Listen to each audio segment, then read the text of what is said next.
Hello and welcome to Mike's Garage. If you've already subscribed to our channel, thank you very much. If you haven't, please do. And when you do, please tap on the little notification bell so you'll be notified every time we put up a new video. Okay, I think it's like Sunday afternoon. It's maybe Sunday morning. I don't know. But again, we won't have parts for the panhead until probably Tuesday. So I'm still trying to get Mike's bike done just because I have a hole in the schedule to do it and I get to do it, and that's cool. In our last video, I'm moving kind of quickly, but in our last video, we adjusted the clutch, which feels way cool. And what else did we do? We put the primary cover on, which Mike had polished, and we put in new primary fluid, and that's all done. What I promised to do and I'm going to do, and he's been overdue since Christmas for this thing, is install Mike's new wheel. Now, we did a video not too long ago, maybe about a month ago, I think, maybe 2 months, where we put the hub on the bike and we were trying to figure out where everything went. And the reason I wanted to show it like that was because once a wheel is assembled, it's a little hard to see everything. But the wheel is now assembled. It's over here. I did build Mike a beautiful wheel. I'm very proud of it. It's using an original Harley hub, and it's got polished stainless steel spokes and a nice chrome rim. Mike actually polished his original belt pulley. More polish work. And it really, I think this is going to look real nice on there. Now, this is actually a little bit smaller tire than his bike came with. Everyone's always trying to put bigger tires on. We're going with a little smaller one. This is a 150/16. What he had on there was a 160/17. Now, the 150 will still fit on a 3-inch rim, which is pretty nice. And it's almost as wide as that 160. And basically, we had to figure out the offset of this rim on this hub to make the whole thing on center. And I think we did it. I don't know. We'll see. Anyway, I'm going to put the wheel on now.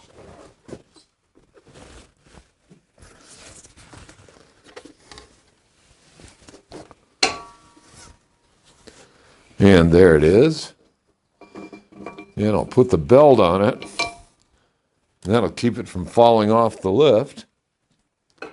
And now I think I'll just lower it all down and see if I can fit it together somewhat. There are a couple of pitfalls to doing these by yourself, but my able-bodied assistant there is busy with a camera, so I don't want this pulley scratched as it goes down either. I've done that before. Put somebody's new pulley on and lower the bike down and let the swing arm just scratch it all the way down. And then you know who's got to polish it.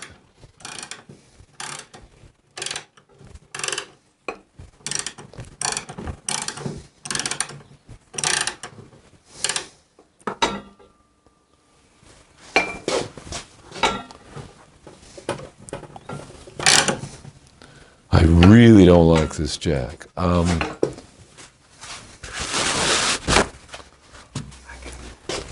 There we go. Let that thing fit against there. And I can get this thing down in no time at all. My other jacks are all doing business on their own. They're doing something else. I usually use one of those big flat ones when I do a job like this on a Dyna, but I think my big flat one is under Sonia's sidecar. Shouldn't say that too loud. She's going to hear me and say, "So where is it?" Which would be very Sonia-ish.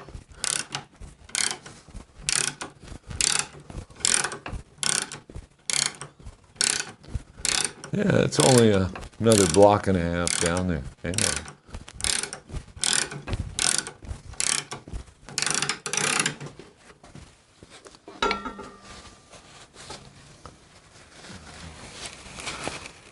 Okay, we still got quite a ways to go.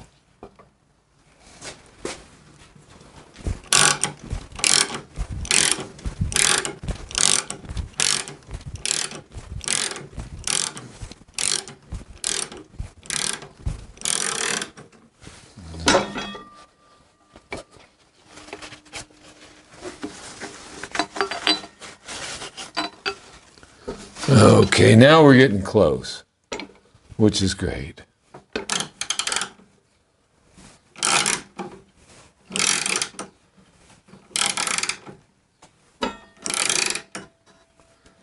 Okay, now that it's there, I'm going to pull the slack out of the bottom of that belt. There we go. That should have it lined up fairly well. And I forgot to coat this axle with grease. So everybody gets to watch me do that.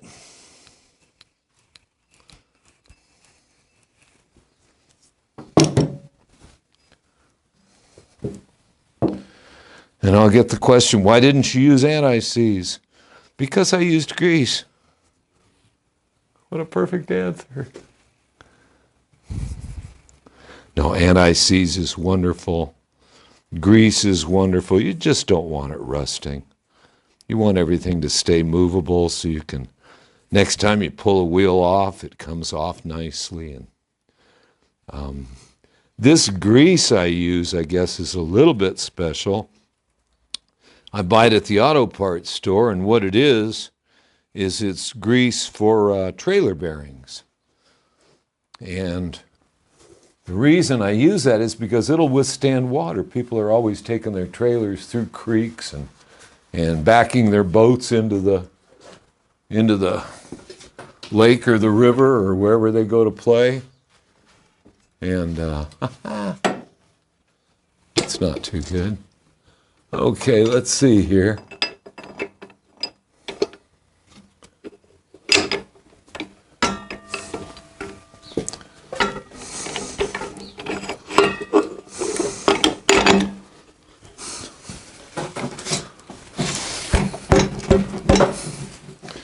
Now, I got a friend, an old friend's a machinist, and he says, Mike, don't ever use your hand for a hammer. Look at that. It even worked better. Okay. Now, we've got a little bit of a thing here. I want to get this axle right up to the edge here.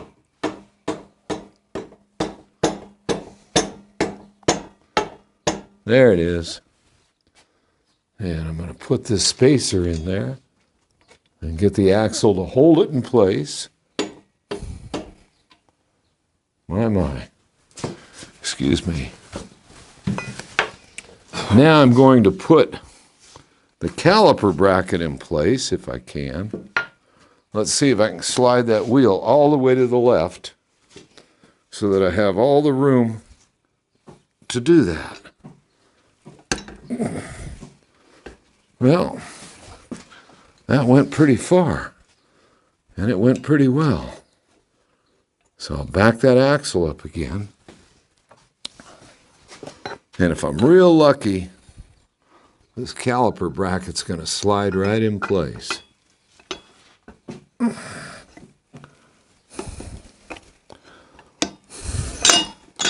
Not very lucky.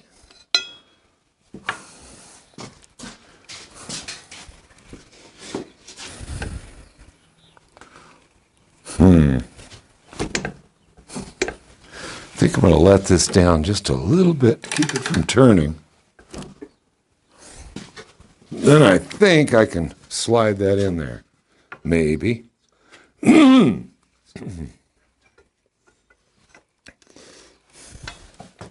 Now I remember this thing being pretty tight to start with. And now I'm kind of a little bit messed up.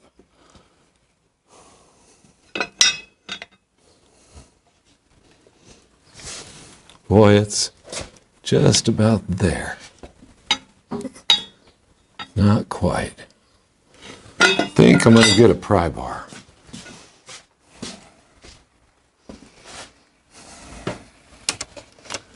Maybe just a big screwdriver.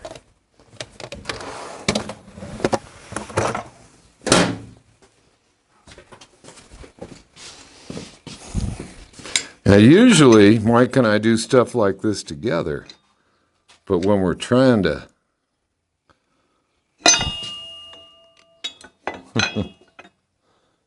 do a video,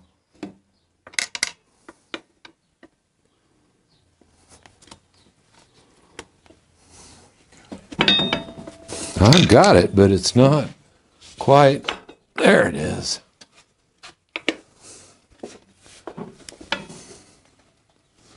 We got it on.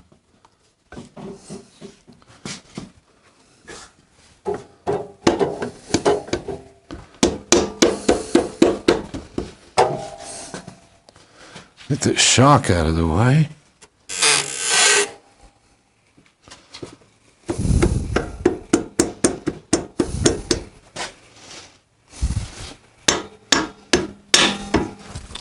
Well, gee, looks like everything's starting to line up. Let's see here. That's pretty nice.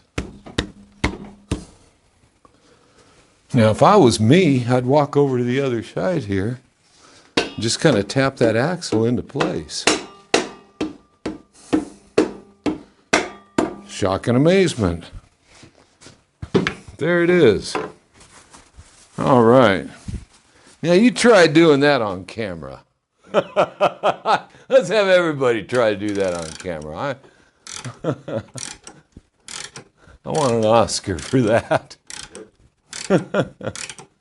Okay. Look at that. See what it looks like? Does it look like it's in the middle? It does. It's, yeah. Yes, one of my better offset lacing jobs. I'm really pleased with that. You would like it. It's yours. Okay. Well, gee. Let's see what else we got going here.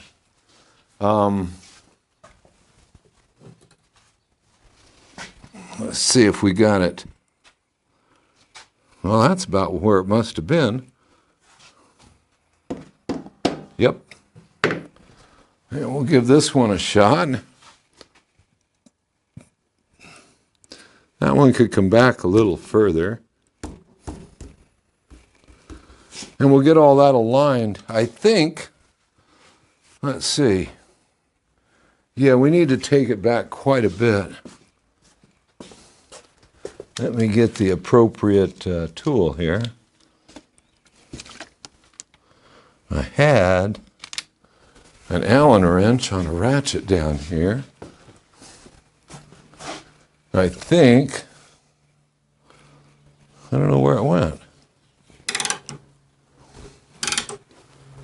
Unless I left it on the frame. Well, I'll tell you what I'd like to do anyway, there it is I'd like to, well, let's just kind of put this in place a little bit here.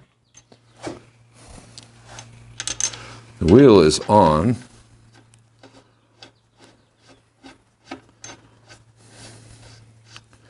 And what I'd like to do here, that little 10 millimeter socket's on there tight.